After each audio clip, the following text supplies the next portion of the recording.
Most people believe that horses are extremely dangerous and you have to be very careful with them. Well, those people are right. I mean, think about it. They have 4 strong and powerful legs with extremely hard feet that can cause some serious damage. Some of them have metal shoes that make it even worse.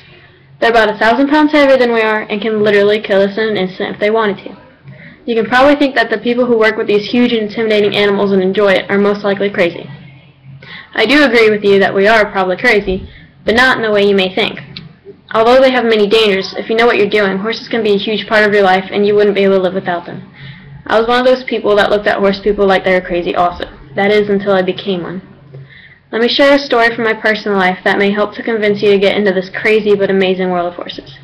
When I was 11, I took a trip to a horse farm with the community library as a part of a summer camp they had going on there. I have to admit, I was scared. I mean, they could really hurt me, right? One day, after this whole incident, my friend took me to see her horse. In the pen, there was a terrifying, fire-breathing dragon. Well, actually it was only a 4-month-old gelding.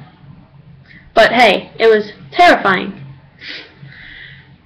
He really wanted my attention, and then I finally got the bravery to actually reach my hand out and touch his neck to much of his delight. He followed me everywhere, and it kind of reminded me of a big dog. Just like any other girl meets horse story, I fell in love with him and thought that I could be lost without him. I don't think I actually realized how right I was. But then again, he's just a horse, just an animal. So why was I heartbroken when people came to look at him as a buying prospect? Well, after spending about a year with him, I realized that horses are more than just the fire-breathing dragons with the metal feet that people make them out to be.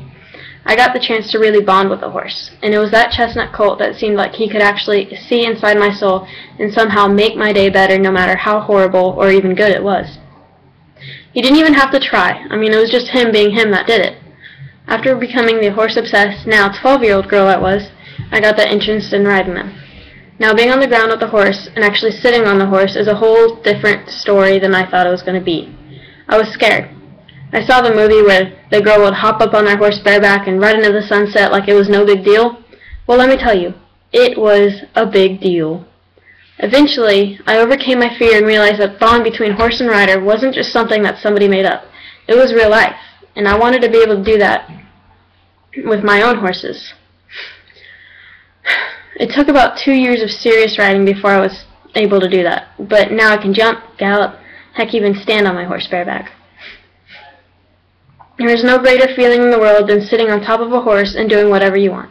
It's a certain freedom that lasts for a little bit and makes it worth all the hard work and dangers that come with horses. Now, 5 years later from the first day of seeing him, I have 4 of my own, including the chestnut colt, and I honestly couldn't live without him. If you're thinking of getting into the horse world but weren't quite sure because of the dangers that come with it, I promise you, if you really want it, it's worth the risks and occasional pain that you go through. If it doesn't work out, then it doesn't work out. But for those special people, horses can easily become a big part of your life before you even notice it.